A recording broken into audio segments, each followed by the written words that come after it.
Pozdrav ljudi, dobrodošli u novi video. Danas ćemo raditi u stvari unboxing jednog gamerskog miša. Marka je Yenki. Tu piše gaming mouse, vidite. Sad vam pokažem, ovdje piše tu koliko je dugačak kabel, koliko ima tastera i još neke stvari. Ovdje ću sad vam pokažem kako se otvara. Znači ima ovdje ovaj čičak kao. I vidite, to je on.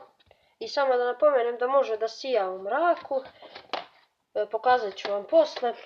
Evo, sad ću da upalim blic da vam pokažem. Vidite kako izgleda. Sad ćemo da otvorimo.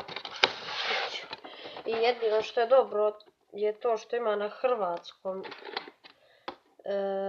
da se pročita, pošto nema nigdje na srpskom. Vidimo ovdje ima na hrvatskom, samo ne može se ne upomiti. Evo, sad ćemo da ga izvučemo. Samo da napomenem da mu je kabel premoćan. Plavo crven. Ovdje imate uputstvo, ne znam ja zašto je. Evo, tu vam je miš. Sad ću ja da ga izvadim iz kutije.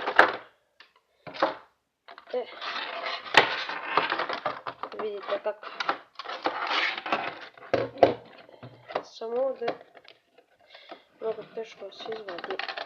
Neće da ispadne kako treba. Ovako. Jedno malo pogura.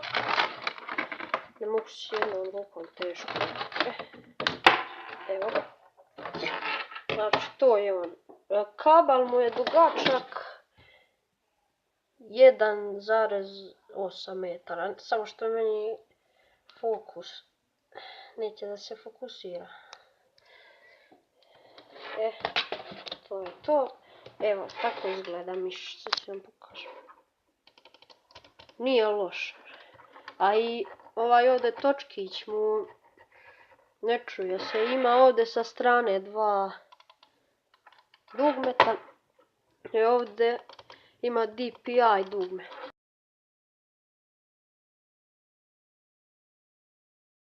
I eto, to je bilo to što se tiče ovog videa. Nadam se da vam se svideo. Ako vam se svidio, ostavite like, share i sub i vidimo se u drugom videu. Pozdrav!